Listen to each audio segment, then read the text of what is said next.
je suis intervenu sur une distinction fondamentale entre le peuple juif et la nation israélienne. Il ne faut pas confondre les choses, parce qu'en fait, la nation israélienne, elle est née dans le sionisme. Ces modes de socialisation sont totalement différents du peuple juif qui a plus de 25 siècles. Bonjour et shalom, Richard Darmon au micro du studio Kalita pour notre magazine hebdomadaire d'analyse géopolitique, d'analyse régionale. Israël, justement, dans sa région, Israël au cœur du Moyen-Orient, avec comme sujet de réflexion à la fois politique et sociologique, qu'est-ce qu'un État juif ? Qui fut justement le thème du 6e colloque des intellectuels israéliens francophones organisé à Tel Aviv. Et avec nous, pour en parler en ligne depuis Tel Aviv, l'organisateur de ce colloque, Shmuel Trigano. Shmuel, bonjour et shalom. Bonjour. Je rappelle aux auditeurs que vous êtes professeur des universités, vous êtes sociologue, philosophe et figure intellectuelle marquante du monde juif français installé à Tel Aviv, là même où vous avez lancé dès votre arrivée Menorah.info, un site internet très complet et pertinent d'analyse sur la société et l'identité israélienne. Vous êtes aussi l'initiateur, le fondateur de l'association Dialogia, qui organise régulièrement des rencontres sur ces mêmes thèmes et qui a déjà tenu l'un après l'autre ces 5 dernières années les 6 colloques dont je parlais, puisque c'était le 6e qui a eu lieu il y a quelques jours à la fin mai, les 6 colloques intitulés Colloque des intellectuels francophones israéliens. Alors, je dois préciser aussi aux auditeurs que vous êtes l'auteur en 3 décennies de plus d'une trentaine d'ouvrages de réflexion sur l'identité, l'histoire, la sociologie et la philosophie juive, avec plusieurs titres, parce qu'on ne peut évidemment pas tous les énumérer, qui me viennent en tête, Les frontières d'Auschwitz, La guerre d'Oslo, et puis plus récemment, l'un des derniers ouvrages que vous avez écrit en français, mais qui a été aussi traduit en hébreu et qui s'intitule justement « Le nouvel État juif », qui recoupe tout à fait le sujet du colloque. Alors ma première question, on va rentrer un petit peu dans les arcanes de ce colloque qui vient de se dérouler. Qu'est-ce qui vous a poussé, à part votre préoccupation permanente, j'allais dire, depuis de longues années, à définir la judéité et à interpeller Israël sous l'angle de ce prisme, qu'est-ce qui vous a poussé à aborder ce thème qui est tout de même assez vaste et je dirais complexe dans ce colloque? Qu'est-ce qu'un État juif ? En fait, c'est une conjonction de la situation. D'un côté,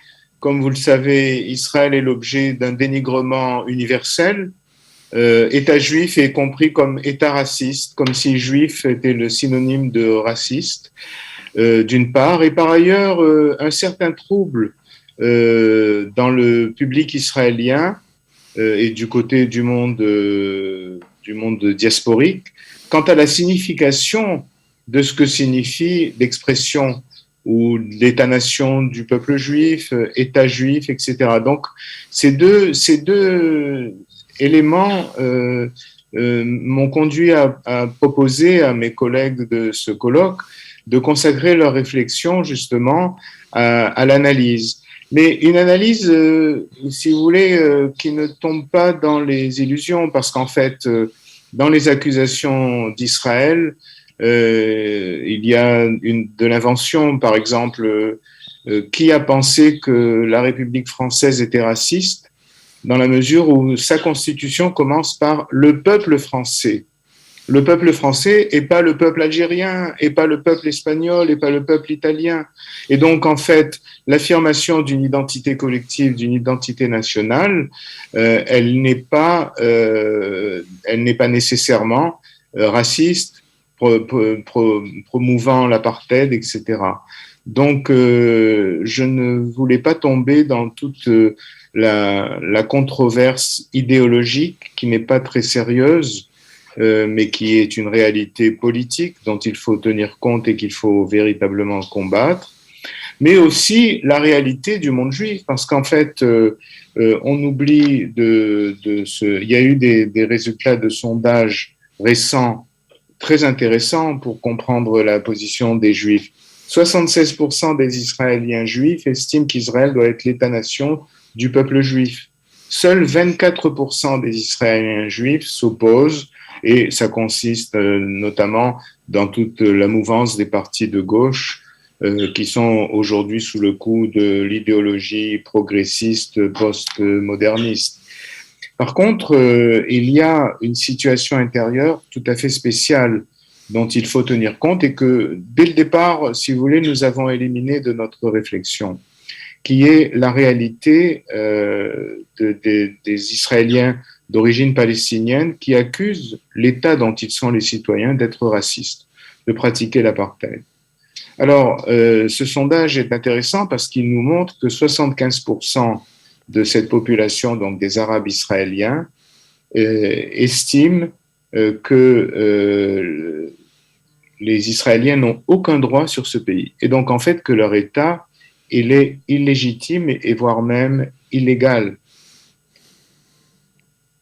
En cas de guerre, leur attitude sera inquiétante pour la plupart parce que ils sont 51% qui ne prendraient pas parti en faveur de leurs concitoyens juifs dans une situation conflictuelle. 23% seulement soutiendraient l'ennemi.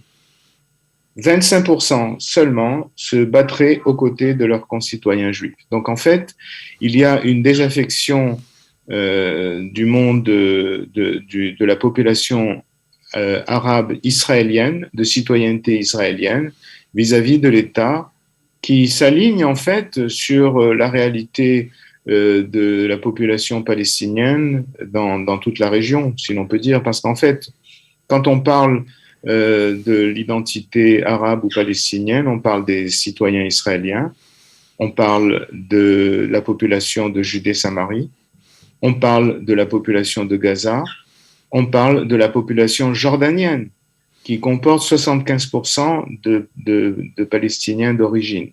En fait, il y a déjà pratiquement un État arabe dans la Palestine mandataire, qui est la Jordanie, ou la Transjordanie, comme elle s'appelait avant d'avoir conquis la Judée-Samarie. Donc, en fait, notre ambition n'était pas de ferrailler avec ces opinions, nous en prenons acte, mais justement d'essayer de comprendre positivement l'enjeu, ce que signifie justement l'enjeu de l'État juif. C'était ça notre objectif. Alors on en vient peut-être au cœur de ce colloque qui s'est organisé avec plusieurs interventions dont vous allez nous parler. En résumé, pour reprendre justement le thème initial de réflexion, comment et selon quels critères se définissent ou se définirait l'État juif authentique, en l'occurrence. C'était donc en diagonale, les différentes interventions de ce colloque ont traité indirectement de ce thème positif, pas de se voir dans le regard de l'autre ou des Arabes israéliens ou des Palestiniens hostiles, mais du point de vue israélien juif, de savoir qu'est-ce qui définirait un État juif authentique.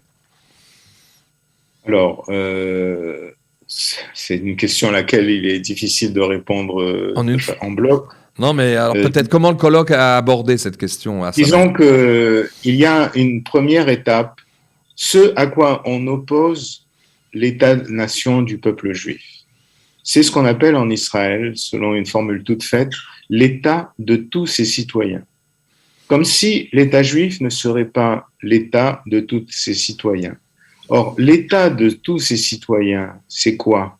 D'abord, on n'en a jamais vu nulle part l'existence dans le monde. Tous les États, à commencer, et de façon hyper forte par les États arabo-musulmans, qui ont tous décrété l'islam comme religion officielle de leur État. Donc, en fait, l'État de tous ces citoyens, ce serait un État où les Juifs ne seraient plus une majorité, en quelque sorte, sur le plan symbolique. Ils ne décideraient plus de la nature de l'État, comme si l'État de tous ses citoyens serait fondé uniquement sur les lois de la citoyenneté, qui sont abstraites, qui considèrent le statut juridique et pas l'origine ni l'identité des collectivités. Le problème embêtant pour cette théorie invraisemblable, qui est la théorie de la gauche, de l'extrême gauche, qui se croit égalitaire, mais qui n'existe nulle part, c'est que nous n'avons jamais vu quelque part une collectivité sans identité. Cette identité, Elle peut être le patriotisme républicain, oui, qui exalte la France, et pas l'Algérie, et pas l'Espagne, et pas etc. etc. Ça peut être ce qu'on appelle en sociologie une religion politique, c'est-à-dire les grandes idéologies politiques du XXe siècle ont été des formes religieuses et d'identification collective, massifiantes, totalitaires, bien sûr, mais il a existé et il existe d'autres formes de collectivité. Donc cette collectivité, elle est censée, dans l'état de tous ses citoyens, elle serait censée n'être que juridique, constitutionnelle. De facto, ce sera au moins un état binational, juif et arabe, parce qu'en fait, ça ne pourra pas être autre chose. Donc, l'état de tous ces citoyens, qui est promu comme étant une valeur certaine, est une utopie de l'extrême gauche qui n'existe pas et qui n'a jamais existé, qui n'existera jamais, à moins de la disparition d'un État juif. Donc, la question, c'est comment un État juif, quel est le problème dans un État juif? C'est le problème de l'État ou c'est le problème de l'adjectif juif? Que signifie cet adjectif juif? Alors, il y a une longue histoire des statuts du peuple juif de 25 siècles. Nous ne sommes pas véritablement rentrés dans cette dimension-là. Mais il y a toute une philosophie politique juive de l'être ensemble, de la collectivité. La question de la nation et la question de l'État est une question moderne parce qu'il faut faire une différence très forte entre la nation et le peuple. Il n'y a eu de nation qu'à partir du XVIIe siècle en Europe de l'Ouest. Et en fait, la nation est née dans un contexte politique particulier, notamment 2 siècles de guerre de religion. Donc la nation a été un principe d'organisation de l'Europe, notamment de l'Europe centrale, même de l'Europe de l'Ouest. Et la nation suppose une superposition d'un État, d'un pouvoir, donc d'une identité, d'un territoire. Donc, par exemple, dans le territoire de la nation française, le français est la langue obligatoire. Nous parlons français. Bien. Je vous rappelle que jusqu'à ce jour, l'arabe était la seconde langue officielle d'Israël. Bon.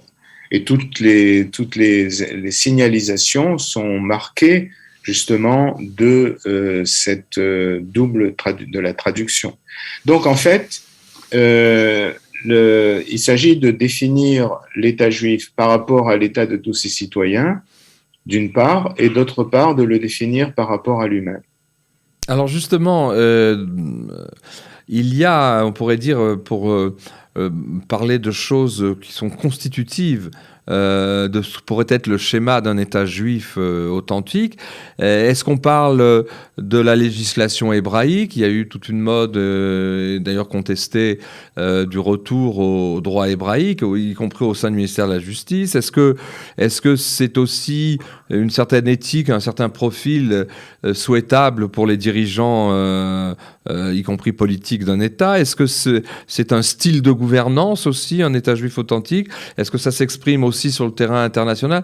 Et il est peut-être un peu prématuré de parler de tout ça, mais au-delà, si vous voulez, de la réflexion théorique, est-ce que le colloque a marqué une sorte de contribution, d'avancée dans ces domaines concrets, droit hébraïque? Est-ce que c'est ça qui permettrait d'initier une législation plus authentique, un certain type de dirigeants qui n'est pas forcément les dirigeants auxquels on a affaire aujourd'hui, une certaine manière de marquer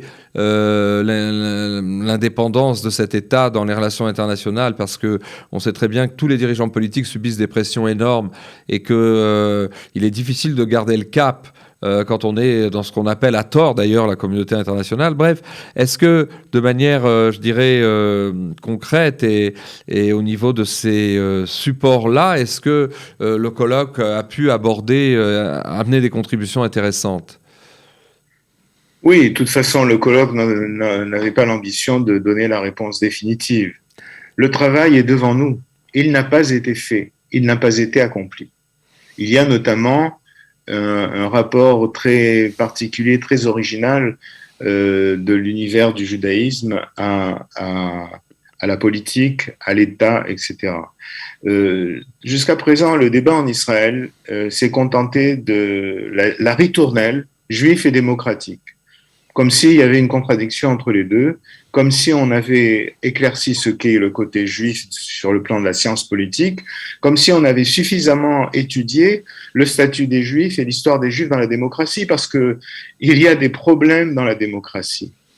N'oublions pas, comme Claude Lefort nous l'a démontré, le philosophe politique français, que c'est dans l'âge démocratique que le totalitarisme s'est manifesté et est né justement pour répondre à des défaillances du régime démocratique. Donc en fait, en Israël, on s'est contenté d'une attitude polémique, juif et démocratique, comme si ça signifiait quelque chose en soi. Donc le travail n'est pas accompli. Évidemment, il y a la question du mishpat ivri, du droit hébraïque, et suit son cours. Hein. Il y a au ministère de la Justice une délégation, et notamment nous avons eu Michael Vigoda, qui étudie cette dimension, mais pas seulement.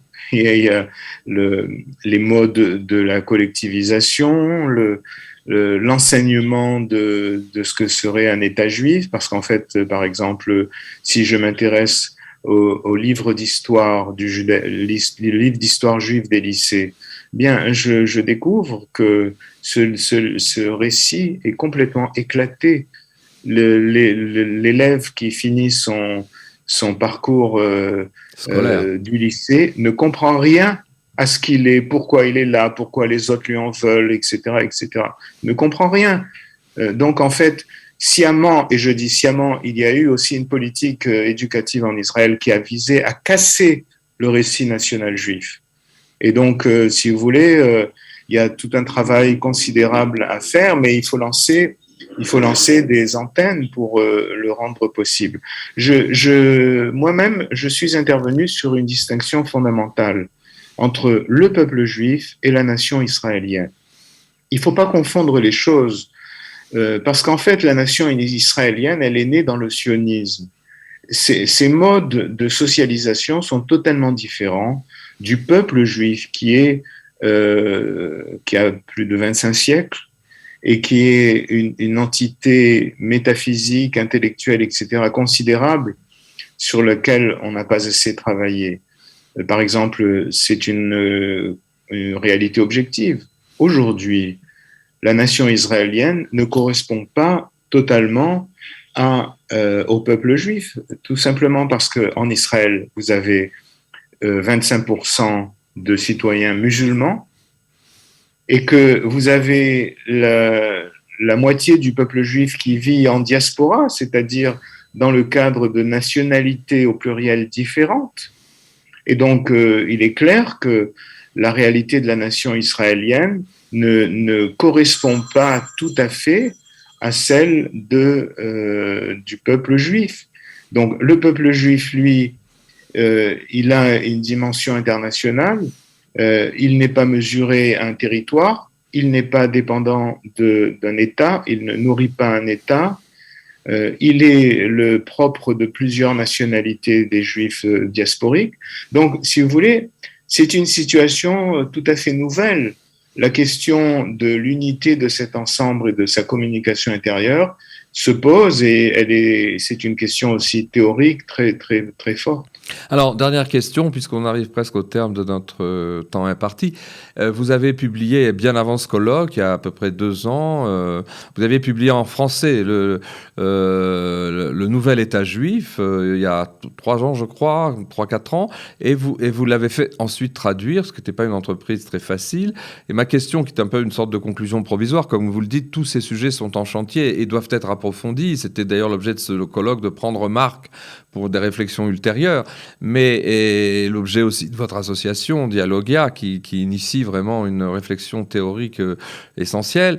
Est-ce que concrètement, malgré les difficultés d'avoir traduit le livre en hébreu, de l'avoir fait distribuer, vous avez eu, grâce à cet ouvrage, des retours et des Israéliens qui tout de même, dans différents cercles, ont dialogué avec vous et ont trouvé que c'était là un livre qui apportait sa contribution dans l'état de grande confusion qui règne sur beaucoup de ces sujets dont on a parlé. Quel est à mi-chemin de la diffusion de ce livre, quel est un peu le feedback?